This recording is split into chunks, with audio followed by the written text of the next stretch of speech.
Bueno, en los próximos 56 minutos os voy a hablar de lo que veis aquí por título, cuestiones fiscales a valorar en el proceso de inversión por parte de un business angel.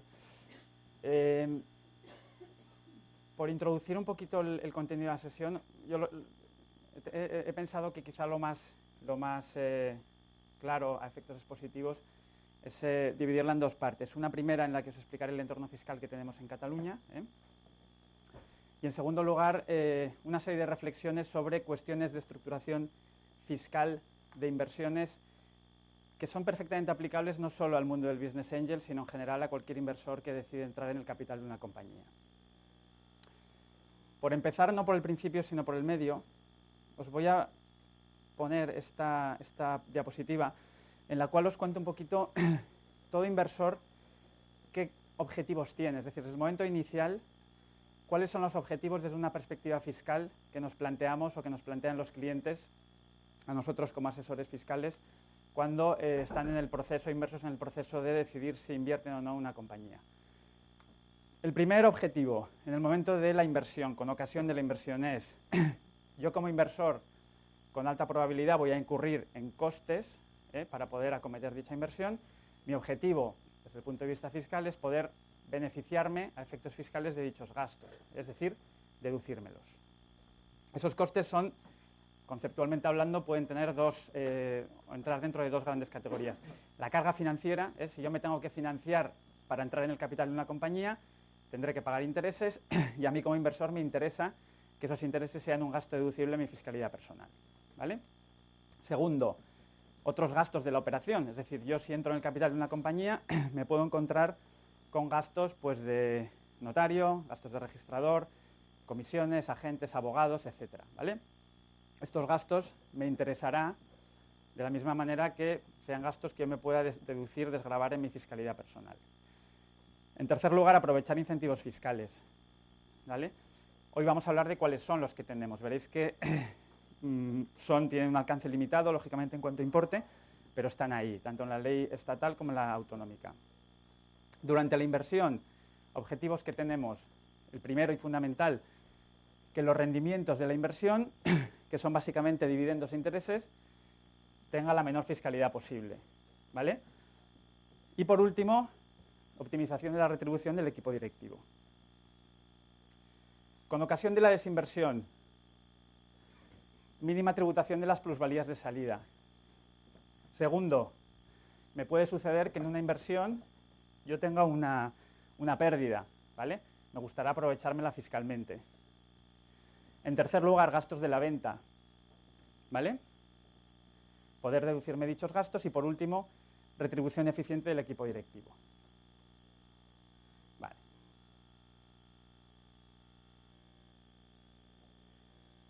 Esta presentación yo no sé si la tendrán acceso a ella, sí, ¿no? Vale, ¿cuál es el entorno fiscal actual en Cataluña?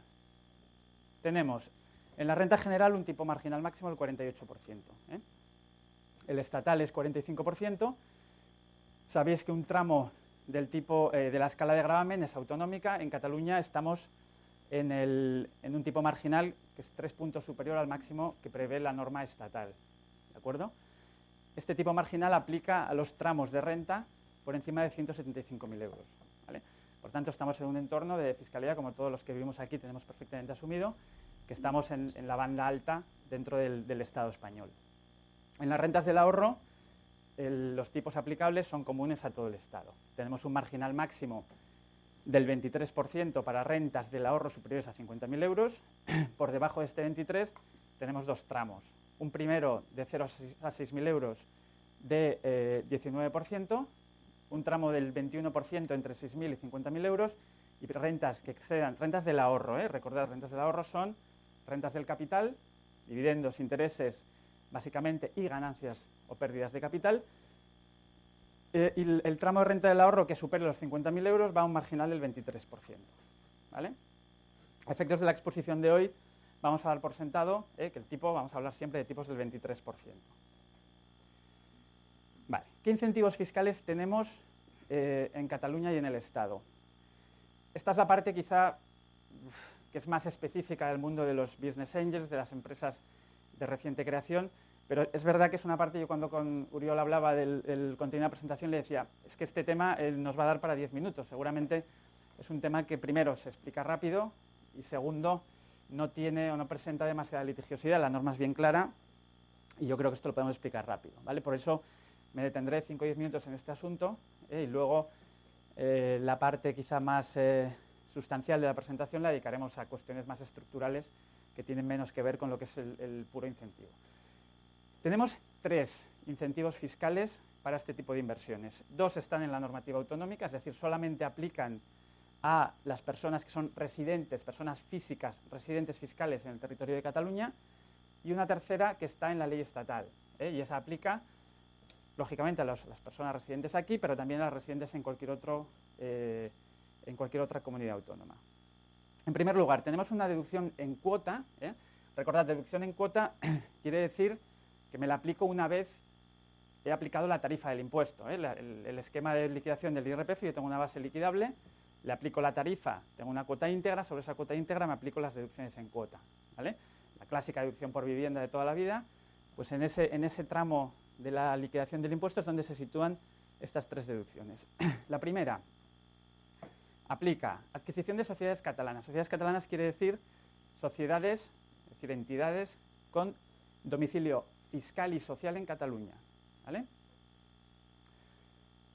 El incentivo aplica a supuestos en los cuales el inversor, persona física, entra en el capital, ya sea en el momento de la constitución o en el momento de una posterior ampliación de capital, ¿de acuerdo? Esa ampliación de capital tiene que tener lugar como mínimo dentro de los 3 años posteriores a la constitución, ¿vale?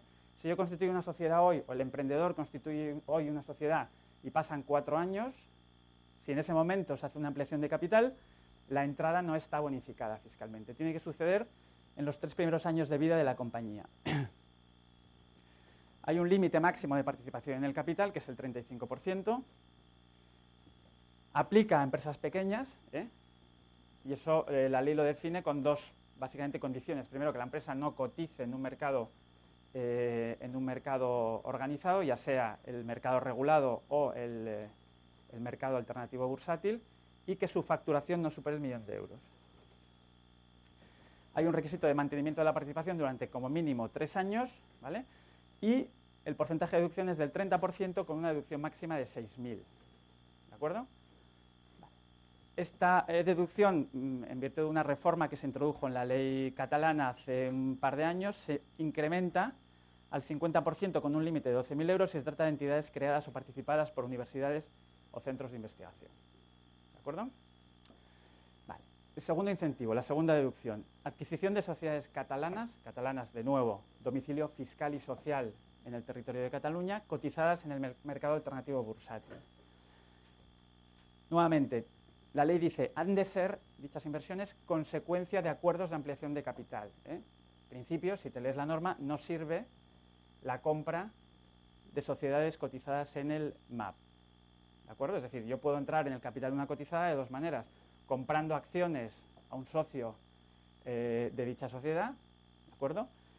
O entrando en el capital, es decir, aportando dinero al capital de la sociedad emite acciones y me las da, ¿de acuerdo? Lo que está bonificado es lo segundo. ¿Por qué? Pues básicamente porque lo que busca la ley es incentivar que yo financie a la compañía, no que financie al socio, ¿vale? Es decir, lo que quiere la ley es que el dinero que yo aporto entre en el negocio, ¿de acuerdo? No puedo participar en más del 10% del capital de la compañía cotizada, es decir, está pensando en inversores pues con participaciones razonablemente modestas en el capital. Nuevamente tengo un requisito de mantenimiento de 2 años y el porcentaje es del 20% con un máximo de 10.000 euros. Vale. Y tenemos, por último, una deducción que está en la ley del IRPF, que viene de una ley que se aprobó en el año 2014, 13-14, si no me equivoco, la ley de emprendedores, que establece un incentivo a nivel estatal.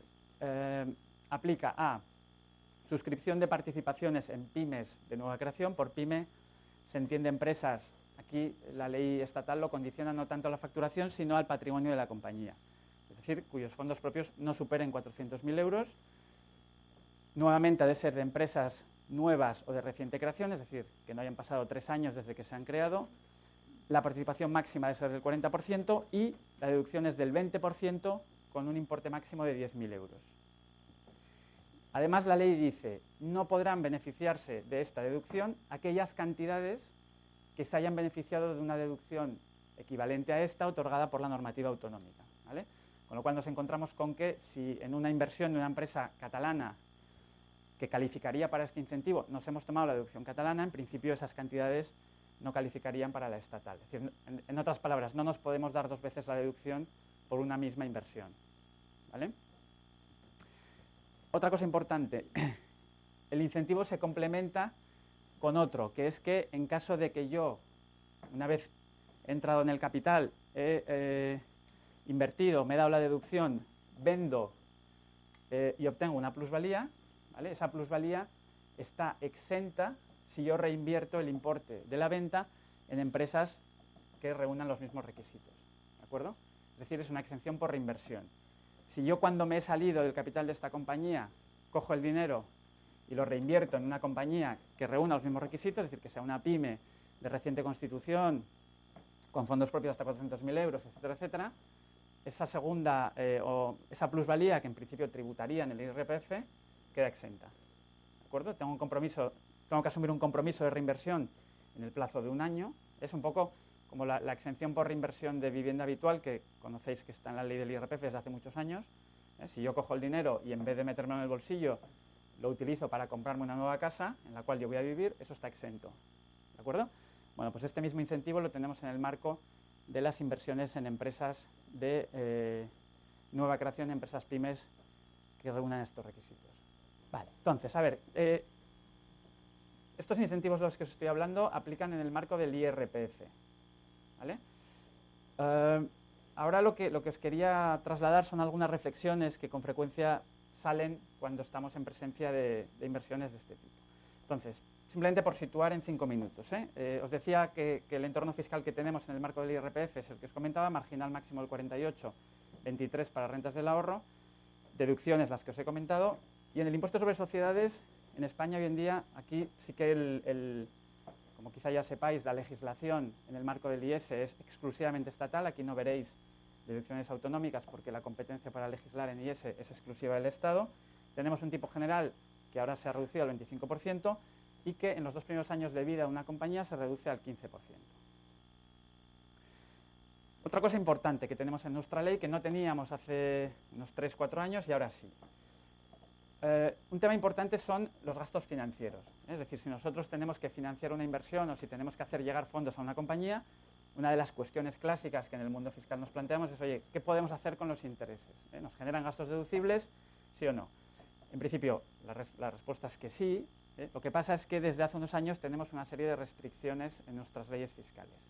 La primera, que está seguramente los que tengáis, operéis a través de sociedades, conocéis ya bien, que es que los gastos financieros que se puede deducir una compañía tienen un límite que es el 30% del EBITDA de esa compañía, ¿vale? Con lo cual, cuando decidamos si queremos financiar un proyecto con capital o con deuda, ojo porque la deducción de intereses está capada al 30% del EBITDA con un forfait de 1 millón de euros, ¿de acuerdo? Es decir, como mínimo tengo un gasto deducible de 1 millón de euros. Hay otra norma que también se introdujo hace unos 4 años, que esta quizás la explico con un ejemplo. Ahora la ley nos dice que si una sociedad, imaginaros la sociedad holding SH, toma un préstamo de una compañía del grupo, imaginemos que es SLN, participada, esta sociedad tiene un exceso de tesorería, concede un préstamo a su matriz y esta matriz inyecta fondos vía capital en otra participada, ¿vale? Bueno, con la ley en la mano hoy, estos intereses que se generan aquí en relación con este préstamo que recibo de mi matriz no son deducibles, ¿vale? Excepto que yo pruebe que todas estas operaciones tienen motivos económicos válidos, ¿vale? Es decir, que yo todo esto lo he hecho porque pues, oye, hay un motivo económico de peso que justifique el traslado patrimonial de fondos de una compañía a otra. Por ejemplo, yo qué sé, pues esta compañía necesita, pues oye, tiene unas necesidades de circulante X y yo lo justifico, o tiene que acometer una inversión en una planta de producción y por lo tanto el préstamo es un préstamo causalizado que tiene por objeto eso. Pensad que lo que busca aquí la ley es, oye, mira, a mí, si tú me estás generando gastos deducibles aquí, en un entorno de grupo, esos gastos yo quiero que tengan una justificación económica. ¿Por qué? Porque en el fondo el retorno de esta inversión va a ser un dividendo que en principio va a estar exento. ¿Lo veis? La asimetría, es decir, cuando esta compañía, este señor lo que va a hacer es suscribir capital aquí. ¿Vale? Vale, por lo tanto, yo aquí voy a tener un gasto deducible por intereses en relación con este préstamo contra un ingreso por dividendos que va a estar exento. A mí se me genera, desde el punto de vista fiscal, una asimetría. ¿Lo veis o no? ¿No? Mirad, aquí tengo un préstamo, ¿vale? Este préstamo genera unos intereses aquí, en esta compañía. Esta compañía, con el dinero que recibe, va a inyectar capital aquí y va a recibir acciones. Estas acciones, ¿cómo se retribuyen? Con dividendos. Por lo tanto, cuando esta compañía gane dinero, aquí va a pagar un dividendo que está exento. ¿De acuerdo? Vale, pues lo que nos está diciendo la ley es, oiga, este señor aquí tiene un gasto y aquí tiene un gasto que va a ser deducible contra un ingreso no tributable. Por lo tanto, yo esa consecuencia, ese efecto, esa asimetría que se me está generando, la acepto, se la permito, pero siempre que usted me acredite que esta operación tiene motivos económicos válidos. ¿De acuerdo? Vale. A ver, otra reforma, otra norma que también es relevante, que nos ha entrado muy recientemente, que os la explico también con un ejemplo. Os decía que los gastos financieros tienen un límite del 30% del EBITDA de las compañías. ¿Vale? ¿Cuál era una práctica razonablemente habitual en el pasado, que quizás hayáis encontrado alguna vez? Imaginaros la sociedad holding, con un EBITDA pequeñito, porque en el fondo es una holding, que quiere entrar en el capital de una SL con un EBITDA un poquito más grande, pues porque es una compañía operativa, con negocio, ingresos y demás.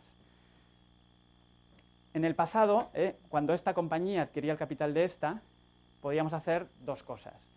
O bien integrarlas en un grupo de consolidación, para lo cual teníamos que adquirir como mínimo el 75% del capital, ¿vale? O bien las podríamos fusionar, es decir, la holding absorber a la SL. A raíz tanto de la consolidación como de la fusión, el EBITDA resultante evidentemente se incrementa, de 1.000, de 100 más 1.000, pues pasamos a un EBITDA consolidado de 1.100. ¿Vale? Con esto, ¿qué conseguíamos? Pues conseguíamos elevar el umbral de intereses deducibles de esta compañía, que pasaba del 30% a el 30% de 1.100. ¿De acuerdo? Esto es lo que llamamos el push-down de la deuda. Es decir, de alguna manera, la deuda que hemos asumido, que esta compañía ha asumido para comprar estas acciones y que me han generado unos intereses de 50, si yo no llego a consolidar, solo me los habría podido deducir con el límite del 30% de 100, pero en el momento en que yo consolido las dos compañías, ya sea por consolidación fiscal, ya sea por fusión, elevo el umbral al 30% de 1.100. ¿Lo veis? Vale. Esto hoy la ley lo ha limitado, nos lo ha capado. De tal manera que ahora la ley dice, mira, me parece muy bien que usted consolide, me parece muy bien que usted fusione, pero la deducción de estos intereses siguen limitadas al 30% del EBITDA de esta compañía. Es decir, yo no le dejo a usted incrementar su límite de deducción de intereses integrando en el EBITDA consolidado el EBITDA de la compañía target. ¿De acuerdo? Por tanto, esas técnicas de push-down de la deuda, decir, oye, yo compro, me financio y al final la carga financiera me la va, digamos, a distribuir, a soportar la compañía de abajo, desde el punto de vista fiscal, hoy eso no es que no sea posible, sino que está sujeto a ciertos requisitos. ¿Cuáles son esos requisitos? El requisito es que como máximo ese préstamo financie el 70% del precio de la operación y que amortice deuda durante 8 años hasta reducirla al 30% pasados 8 años. Es decir, si yo aquí financio el 100% del precio de estas acciones con deuda, no me puedo deducir, o mejor dicho, no me puedo deducir, mi límite de deducción de intereses es el 30% del EBITDA de esta compañía. En cambio, si yo financio solamente el 70% del precio y además durante 8 años amortizo deuda siguiendo el calendario que os he comentado, entonces sí que me puedo aplicar la deducción de intereses sobre un EBITDA consolidado de 1.100. ¿De acuerdo? ¿Sí? ¿Lo veis? Más o menos, ¿no? Bueno. Vale. Otra cuestión que también es reciente y que no teníamos hace unos años. Las bases imponibles negativas en España son deducibles, pero con un límite del 70% del beneficio, que en el 2016 es del 60%. ¿De acuerdo? Es decir, si yo tengo bases negativas de 5.000 y este año gano 100, ¿vale? Yo no me puedo compensar con mis bases imponibles negativas pasadas las 100. Me puedo compensar hasta 70. En el 2016 es 60, hay un régimen transitorio. ¿Vale? Vale. Una novedad muy importante de la ley de la reforma fiscal del 2014, que esta yo creo que sí que afecta al mundo en el que ahora nos estamos moviendo, de las inversiones participadas con porcentajes bajos. Hoy en España los dividendos procedentes de participadas están exentos. Los dividendos y las plusvalías de cartera, con básicamente dos requisitos. No me voy a detener en demasiados detalles. Que tengamos un 5% o un coste de cartera de 20 millones y que hayamos tenido las acciones durante como mínimo un año. ¿De acuerdo? Esto en el pasado, esta ley, esta exención aplicaba solamente a participadas extranjeras. Desde el 2015 aplica a cualquier filial que tengamos, esté en el extranjero o esté en territorio español. ¿Vale? Vale, entonces, bueno, os decía, oye, objetivos fiscales, ya os los he expuesto. La primera cuestión que con frecuencia nos planteamos: vamos a entrar en el capital de una compañía de reciente creación, somos un business angel y una de las cuestiones clásicas que ponemos encima de la mesa es, bueno, ¿cómo vamos a entrar? ¿Vamos a entrar comprándole las acciones al emprendedor o vamos a entrar en virtud de una operación de ampliación de capital? A ver, la respuesta a esto, evidentemente, ha de valorar temas fiscales, pero quizá antes que los fiscales es, oye, ¿quién necesita los fondos? Es decir, si nosotros le pagamos un precio por las acciones al accionista, al fundador de la compañía, el dinero va a estar en su bolsillo, no va a bajar a la compañía. ¿Vale? En cambio, si entramos en una ampliación de capital, inyectaremos fondos a la compañía y pues, el dinero estará en el negocio. Por lo tanto, esa es la primera cuestión que ya no es fiscal, es simplemente operativa. Es decir, ¿quién necesita la liquidez? Evidentemente, en una venta, el vendedor va a tener un coste. Es decir, si yo soy un emprendedor que tengo una compañía y quiero que me entre un socio, que inyecte capital, si yo le vendo mis acciones, evidentemente tendré que pasar por caja, obtendré una plusvalía que tributará en el IRPF, tendré que pagar un 23% si soy un residente español. ¿De acuerdo? Si el socio financiero entra en una ampliación de capital, yo como accionista original de la compañía no tengo ningún tipo de coste fiscal. ¿De acuerdo? Asumiendo, lógicamente, que ese inversor va a entrar con la prima adecuada, que ya me encargaré yo de que así sea. ¿Vale? Es decir, si la compañía tiene un capital de 10, pero su valor de mercado o sus fondos propios son de 50, evidentemente el señor que entra tiene que entrar con una prima de emisión que, lógicamente, yo me encargaré de que sea de mercado. Será un elemento de negociación que tendré que tener en cuenta. Muy importante, los incentivos fiscales a business angels solamente aplican, como os decía, a entradas en el capital, ampliaciones de capital. Por tanto, si yo compro acciones, pues he de saber que yo no tendré acceso a los incentivos fiscales en el IRPF que os comentaba antes. ¿De acuerdo? Vale, gastos de la operación. ¿Qué pasa si yo, en el marco de esa operación de entrada en el capital de una compañía de nueva creación, incurro en gastos? Os decía, gastos notariales, gastos pues, de intermediarios, pues, los abogados, los asesores financieros, en fin. La primera diferencia importante entre un inversor, persona, es decir, aquí al final todo lo que os estoy comentando, os lo estoy comentando para responder a una pregunta, que es, ¿entro directamente en el capital de esa compañía o entro a través de una sociedad? ¿Vale? Ahora veremos pros y contras. Una de las ventajas de entrar con una persona jurídica, es decir, montar mi SL y que esa SL sea la que invierte en el capital de la compañía de nueva creación, es que la persona jurídica, las sociedades, normalmente van a poder deducirse gastos. ¿Vale? Esos gastos en principio serán deducibles. Habrá gastos, y eso es un tema contable, quizá excesivamente técnico, habrá gastos que yo contablemente tendré que incorporar al coste de las acciones. ¿De acuerdo? Determinado tipo de gastos yo no me los voy a poder deducir como gasto y por lo tanto disminuir mi base imponible, sino que a mí la norma contable me va a decir, no, eso va como más coste de las acciones, por lo tanto el ahorro fiscal lo tendré en el futuro cuando venda. Pero en general la respuesta es, estos gastos son deducibles. En una persona física, no. ¿Vale? Es decir, si yo soy una persona física y quiero entrar en el capital de una compañía e incurro en gastos accesorios a la compra de esas acciones o a la entrada en el capital, esos gastos no me los voy a poder deducir en mi IRPF. ¿De acuerdo? ¿Por qué? Pues porque en las rentas del capital mobiliario ese tipo de gastos no son deducibles. Por lo tanto, tengo una ineficiencia fiscal que con una compañía no tendría. ¿Vale? Por lo tanto, en este punto, la inversión a través de una persona jurídica es más eficiente fiscalmente que la inversión directa como persona física. Vale, financiación. Imaginemos que yo tengo que acudir al mercado pues, para financiarme y con ese dinero que recibo acometer la inversión en el capital. Nuevamente, la ley del IRPF me dice que si yo, persona física, incurro en gastos financieros para comprar acciones, esos gastos financieros no son deducibles. ¿De acuerdo?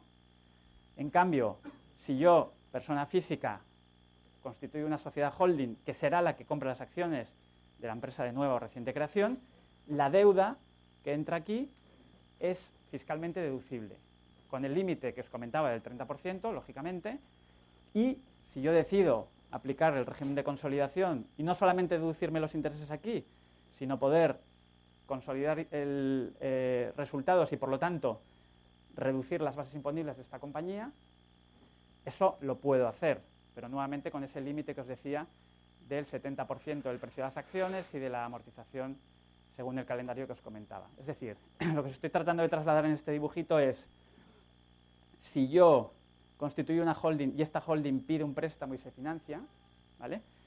Estos intereses, si pudiese aplicar la consolidación, lo cual requiere tener como mínimo el 75% del capital, yo podría estos intereses deducírmelos en la base imponible consolidada. Es decir, de alguna manera que esos intereses fueran deducibles contra el beneficio de la compañía target. ¿Lo veis? Es decir, la consolidación fiscal lo que supone es que todo esto es un solo sujeto pasivo del IS. Por lo tanto, yo consolido resultados. Eso quiere decir que si aquí hay gastos financieros, esos gastos son deducibles contra el beneficio del negocio. ¿Vale? Eso, evidentemente, en un entorno de persona física es imposible. Aquí es posible con los límites que ya os he contado. Es decir, no os quedéis con la idea de que es posible sin más. Es posible, pero hemos de asegurarnos de que cumplimos los requisitos de la ley. Vale. Otra cuestión clásica, es decir, hemos de hacer llegar fondos a la compañía objetivo. ¿Qué hacemos? ¿Inyectamos capital o inyectamos deuda? Ahora veremos pros y contras y veremos pues que evidentemente una y otra no son neutras jurídicamente. Desde el punto de vista fiscal, si yo decido entrar en el capital, es decir, suscribiendo capital y prima, esa es una operación que no tiene ninguna consecuencia fiscal. Ni me genera un gasto aquí, ni un ingreso, en fin, es una operación que no pasa por las cuentas de resultados de las compañías. Por lo tanto, esta operación no genera ni gastos ni ingresos fiscales. Si yo, por el contrario, entro vía deuda, la deuda genera intereses. Los intereses me generarán gastos deducibles aquí, con los límites que os he contado, e ingresos aquí arriba. ¿Qué hemos de ver? Pues hemos de ver si ese mix de gasto deducible versus ingreso tributable es eficiente. En principio podría serlo. ¿Por qué? Porque los gastos son deducibles al 25%, los ingresos aquí tributan al 25%, con lo cual aquí el mix nos deja igual, pero aquí estos intereses son deducibles al 23%, tributan al 23%, con lo cual por el diferencial de tipos yo puedo tener un pequeño ahorro fiscal. ¿Lo veis? Es decir, el juego, la flexibilidad fiscal que te da la deuda viene, insisto, de jugar con el diferencial de tipos.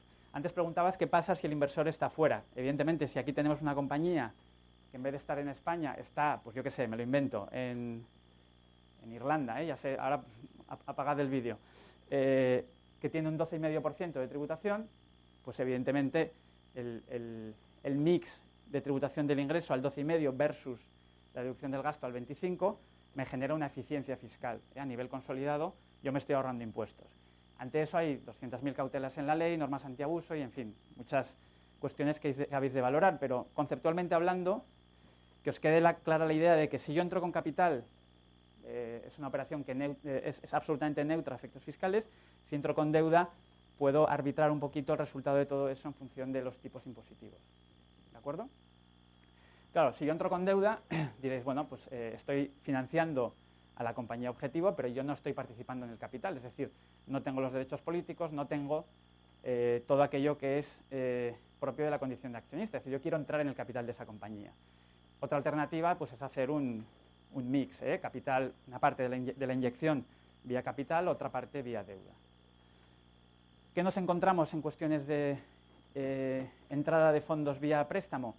Bueno, hay diversas figuras que seguramente de las cuales habéis oído hablar algunas veces, los famosos préstamos participativos, que en el fondo son préstamos, pero que simplemente tienen la virtualidad de que yo retribuyo al prestamista en función de los resultados de la compañía. Es una especie de híbrido entre préstamo y capital. Seguramente en alguna ocasión pues, habéis oído hablar de ellos y que sepáis pues, que no es infrecuente que la entrada del inversor o la inyección de fondos sea por virtud de un préstamo participativo. Otra figura jurídica que a veces nos encontramos son las cuentas en participación. No sé si las conocéis, pero básicamente es un contrato entre dos partes. Una parte que es el socio gestor y otra parte que es el socio no gestor o el partícipe no gestor. Es decir, imaginaros que yo soy un empresario y concierto un contrato de cuenta en participación con un inversor. Yo lo que hago es decirle a ese señor, yo, partícipe gestor, voy a gestionar ese negocio, ¿de acuerdo? Y un porcentaje del beneficio de ese negocio se lo voy a dar a usted en concepto de retribución del contrato de cuenta en participación. Tan sencillo como eso, es un contrato. ¿Vale? La cantidad que yo, partícipe gestor, le voy a pagar a usted, eso a la compañía le genera un gasto deducible. ¿De acuerdo? El socio, entre comillas, que lo único que hace es aportar capital, tiene un ingreso que se califica a efectos fiscales como un ingreso financiero. ¿De acuerdo? ¿Vale? La cuenta en participación, insisto, es un contrato puro y duro. No es, a mí no me convierte en accionista, simplemente hacemos una especie de partnership, un acuerdo en común en virtud del cual usted gestionará un negocio y una parte del beneficio de ese negocio me lo va a entregar usted a mí en concepto de retribución del contrato. Deuda convertible, alguna vez nos la hemos encontrado. La deuda convertible, al fin y al cabo, es deuda. ¿De acuerdo? Es decir, yo inyecto como inversor fondos en la compañía en virtud de un contrato de préstamo que me permite, llegado a un determinado evento, convertir esa deuda en acciones. ¿Vale? En ese momento, en el momento en que yo convierto como prestamista, en ese momento se me genera una renta. ¿Vale? ¿Cómo se computa esa renta? Bueno, pues por la diferencia entre el nominal de la deuda, es decir, yo he puesto 100, ¿vale? Esa es mi base, mi coste fiscal, y en el momento en que yo convierto en acciones, el valor de mercado de esas acciones, imaginemos que son 200, a mí me genera una renta con respecto al coste de la deuda. Es decir, yo puse 100, hoy cuando convierto recibo unas acciones que en el mercado valen 200, tengo una plusvalía de 100. ¿De acuerdo? Pero yo mientras soy acreedor, en virtud de un instrumento de estos, simplemente soy, insisto, un acreedor, no soy accionista de la compañía. ¿Vale? Estos son instrumentos de financiación que tienen la virtualidad de que a mí me permiten retribuir al inversor en función del resultado, pero, insisto, en virtud de contratos de préstamo que generan, en principio, gastos deducibles en la compañía. ¿De acuerdo? Vale. Volvemos a la pregunta clásica. ¿Invertimos directamente, la persona física invierte en las participadas, o interponemos una compañía holding? ¿Qué ventajas tiene una holding? Algunas las hemos ido comentando. La primera, pues yo me puedo deducir los intereses, con los límites que ya hemos comentado. Aquí, si yo incurro en intereses, estos intereses no son deducibles. Si yo me financio para comprar estas acciones y tengo que pagarle al banco unos intereses, esos intereses no son deducibles. Aquí, sí. ¿Vale? ¿De acuerdo? A ver, ¿qué nos puede pasar? Nos puede pasar que aquí tengamos intereses que generan gastos deducibles, pero que en el fondo no nos sirvan de nada, porque el único ingreso que tenemos son dividendos que están exentos. ¿Lo veis?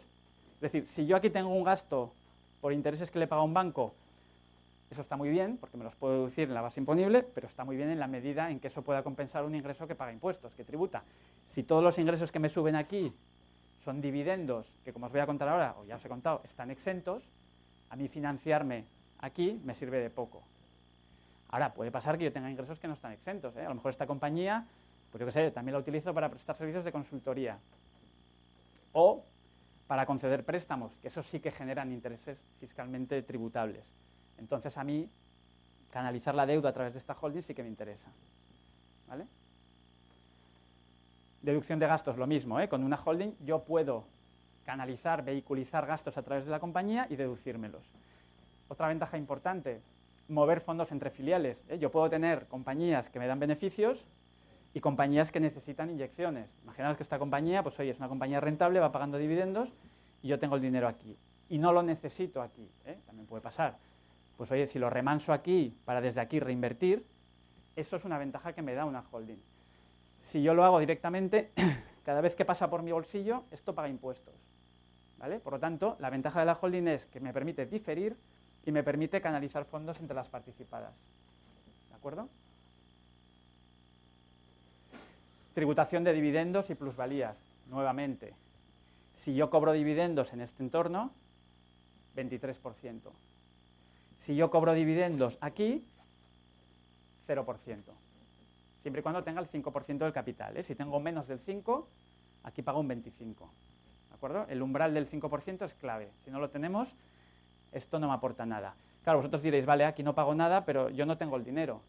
Bueno, al subir pagas un 23%. Es decir, evidentemente, si tú lo que quieres es el dinero en mi bolsillo, evidentemente una holding no te aporta nada. Ahora, a lo mejor aquí tengo 100, pero aquí solo necesito 20.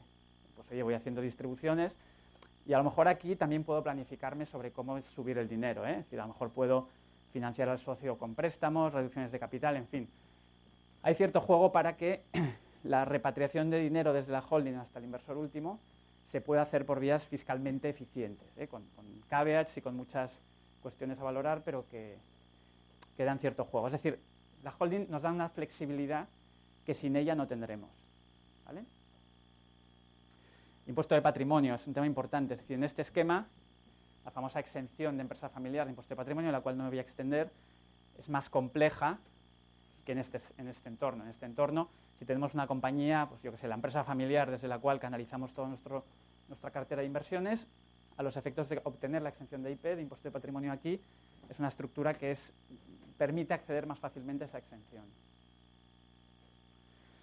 Desventajas de la holding, si no tengo el 5%, me genera una tributación adicional, ¿vale? ¿Por qué?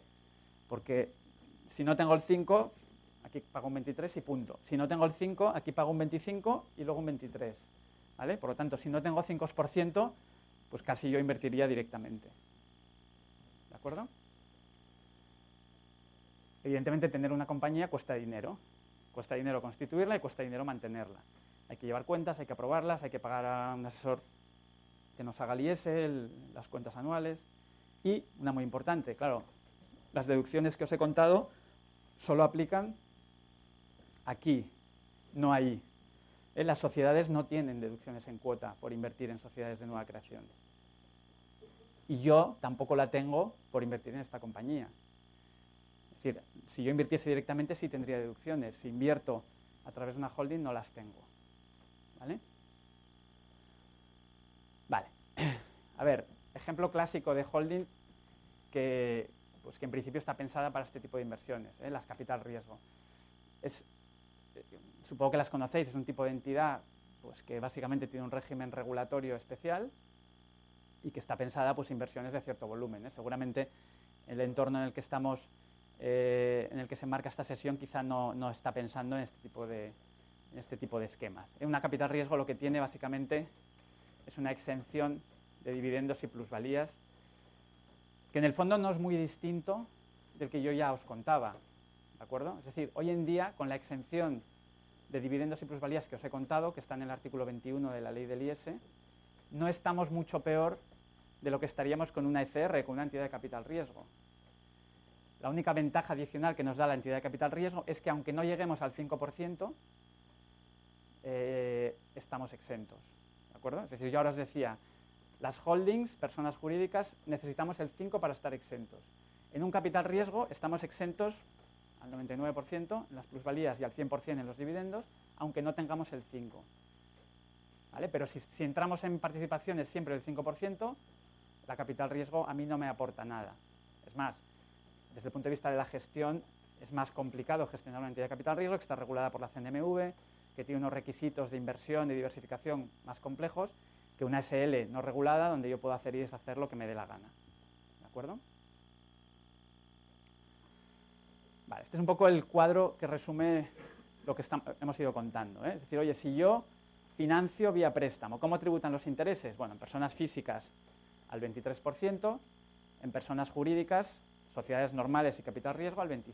Es decir, yo soy un inversor y un tramo de la inversión lo estoy financiando vía préstamo. Estoy inyectando dinero en la compañía vía préstamo. El retorno me tributa al 23 o al 25. Los dividendos, persona física 23%, recordad 19, 21, 23. El 23 es por encima de 50.000 euros al año. Las sociedades normales y capital riesgo no pagan impuestos sobre los dividendos. Con las plusvalías más o menos lo mismo, ¿vale? Si la capital riesgo no llega al 5%, tributa un tipo efectivo del 0,25%, porque el 99% del ingreso está exento. Es decir, tributa el 1% de base imponible, el 25%, el 1% es un 0,25%. Por tanto, la única ventaja en el fondo de un capital riesgo es cuando no llegamos al 5%. Las pérdidas, tema importante. Es decir, ¿qué pasa si yo soy persona física y tengo una pérdida? Bueno, pues me la puedo deducir al 23, ahora veremos en qué condiciones. Las sociedades, las pérdidas se las pueden deducir al 25%. ¿De acuerdo? Que si yo tengo una pérdida, pues es un gasto en principio deducible que me lo podré compensar en mi base imponible. ¿Los intereses son deducibles en personas físicas? No. ¿Vale? Si yo, persona física, tengo que ir al banco a pedir un préstamo para comprar acciones, los intereses que le pago al banco no son deducibles. En el marco de personas jurídicas, sociedades normales o capital riesgo, me los puedo deducir con el límite del 30%. Vale. Ya acabo, ¿eh? ¿Qué pasa con las pérdidas? Imaginaos que yo entro en el capital de una compañía y esa compañía pierde dinero. A ver, hay dos momentos en los cuales se puede materializar esa pérdida. Primero, durante la vida de la inversión, pues porque a final de año la compañía ha perdido y yo tengo que dotar una provisión, una pérdida por deterioro de mi cartera. ¿De acuerdo? Es decir, yo sigo siendo inversor, pero puse 100 y el valor patrimonial de la compañía es 50. Tengo una pérdida latente de 50. En personas jurídicas, ya sabéis que contablemente a mí me van a decir que tengo que dotar una provisión por deterioro, un gasto en mi cuenta de explotación. ¿Ese gasto es deducible? No. Hoy en día no. Toda la vida lo fue, pero desde hace 4 años, en la Ley del Impuesto de Sociedades español, ese gasto por disminución patrimonial de mi cartera no es deducible. ¿De acuerdo? En personas físicas tampoco. En personas físicas directamente es que no tengo tal gasto porque no tengo que llevar contabilidad. Yo tendré apuntado en mi hoja de Excel que mi compañía participada ha perdido dinero, pero no tengo un gasto contable porque yo no llevo contabilidad. Por lo tanto, en personas físicas es que no hay gasto. En personas jurídicas hay gasto contable, pero no es deducible. Si yo lo que hago es financiar a mi participada con un préstamo y esa compañía pues está en dificultades, igual yo tendría que dotar una provisión por deterioro de ese préstamo, de esa cuenta a cobrar. Yo tengo un crédito frente a mi filial que me aparece en el activo de mi balance y a lo mejor el auditor me dice, oye, esto tienes que provisionarlo porque esta compañía hoy en día no te puede devolver este préstamo. ¿Vale? Nos preguntamos, ¿ese gasto es deducible? En principio, es deducible excepto si son compañías vinculadas. Y vinculada quiere decir que tenga el 25% del capital. Si tengo menos del 25%, el gasto es deducible. Si tengo más del 25%, como son vinculadas, aunque yo dote una pérdida por deterioro de mi crédito, eso no es deducible. Vale. ¿Qué pasa si la pérdida se materializa en la desinversión? Es decir, yo entro en el capital, han pasado X años, vendo y tengo una pérdida. Empezando por el final. En personas jurídicas, ¿esa pérdida me la puedo deducir contra beneficios? Sí, me la puedo deducir. Lo que pasa es que recordad que si yo tengo bases negativas de años anteriores, tengo el límite del 70% del beneficio del año siguiente. Recordad el ejemplo que os ponía. Tengo bases imponibles negativas de 1.000 y este año gano 100. ¿Puedo compensarme hasta 100? No, solo hasta 70. Pero las 30 que no me han cabido, o mejor dicho, las 930 que no me han cabido, esas las arrastro sin límite de temporal. ¿Vale? Pero en personas jurídicas, ingresos y gastos, beneficios y pérdidas son perfectamente compensables. En personas físicas, ¿qué pasa? Imaginaros que yo vendo y tengo una pérdida. ¿Cómo funciona el IRPF? Bueno, pues lo primero, las pérdidas las compenso con ganancias. ¿De acuerdo? Si yo he vendido acciones de una compañía y he perdido. He vendido acciones de otra y he ganado. Compenso. ¿Vale? Si me queda una pérdida, la ley me permite compensarla con rendimientos del capital con el límite del 25%. Es decir, si me queda una pérdida y yo tengo por ahí, yo qué sé, intereses de cuentas corrientes del banco o bonos, en fin, cualquier instrumento de deuda que me genera rentas del capital, yo puedo utilizar la pérdida neta y compensarla contra el 25% del rendimiento positivo.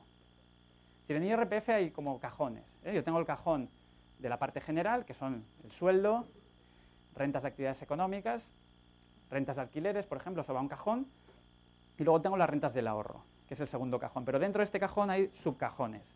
Uno es ganancias y pérdidas y otro es rendimientos, ¿vale? Bueno, pues las pérdidas netas las puedo compensar con los rendimientos, pero con el 25%, con el límite del 25% de los rendimientos, ¿de acuerdo? Pero nunca lo puedo compensar con renta general, con salarios, con rentas de actividades económicas, porque a lo mejor yo tengo un negocio de consultoría que lo llevo directamente y eso me genera renta de actividad económica. Eso no es compensable, ¿de acuerdo? Vale. Lo que no me quepa, porque no me ha cabido en ese 25, me lo llevo 4 años, ¿de acuerdo? Es decir, tengo un plazo de compensación corto frente a personas jurídicas donde no tengo plazo de compensación. ¿Cuál es mejor? Es difícil decirlo. A priori, hombre, yo prefiero no tener plazo de compensación. También es verdad que tengo este límite del 70%, que en IRPF no lo tengo, ¿vale? En IRPF tengo el límite del 25% entre el subcajón de las ganancias y el subcajón de los rendimientos del capital, ¿vale? Vale, total. Conclusiones. Bueno, en principio, desde el punto de vista del emprendedor, lo que tiene más sentido tradicionalmente y nos encontramos con más frecuencia es operar a través de una sociedad, más que directamente por una cuestión de limitación de la responsabilidad. La captación de fondos a través de préstamos, en principio, podría ser más eficiente fiscalmente que a través de capital, ¿de acuerdo? Podría. Si el inversor entra en una compañía con beneficios, la ampliación de capital con prima es más eficiente fiscalmente que la venta de acciones. Si yo soy un emprendedor, tengo una compañía con una senda de beneficios razonable y quiero que entre un inversor, a mí venderle las acciones me cuesta dinero, tengo que pasar por caja. Si ese señor entra vía ampliación con prima, yo no tengo que pasar por caja, no tengo una renta. Y además, como os decía antes, pues evidentemente el dinero queda en la compañía y no en mi bolsillo. Desde el punto de vista del inversor, el esquema más eficiente y más favorable desde el punto de vista fiscal es una entidad de capital riesgo.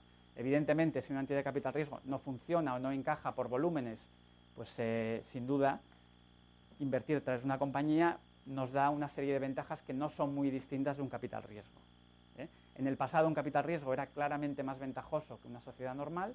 Hoy en día, como las sociedades normales tienen exentos los dividendos y plusvalías, siempre y cuando tengamos el 5%, la verdad es que un capital riesgo no me aporta mucho más de lo que me aportaría una sociedad. Una ventaja que sí que tiene el capital riesgo, no os la he comentado porque quizá no nos afectará tanto, es si tenemos socios no residentes que están fuera de España, ¿de acuerdo? Si un socio no residente entra en una SL normal y corriente española, cuando se lleve el dinero hacia su país va a soportar una retención en España, ¿de acuerdo? Si entra a través de una capital riesgo, cuando se lleve el dinero de la capital riesgo hacia su país, en España no va a tener que tributar, no hay retención, ¿de acuerdo? Es un vehículo que es eficiente para inversores no residentes, para atraer fondos, capital de inversores de fuera. A partir de ahí, ¿qué ventajas nos da la interposición de sociedades? Deducir deuda, deducir otros gastos, obtener rentabilidad vía dividendos y plusvalías, mover fondos entre compañías participadas y facilitar el acceso a la exención en IP. Si no tenemos participaciones con umbrales mínimos del 5%, la sociedad interpuesta no nos da ventaja, sino que al revés, nos añade un coste, que en vez de pagar el 23, pagamos el 25 en la sociedad y el 23 en la persona física. ¿De acuerdo? Vale, pues esto es todo, os he avasallado con información. Si tenéis creo que me he pasado un poquito de la hora y os pido disculpas, pero si tenéis alguna duda o cuestión me decís.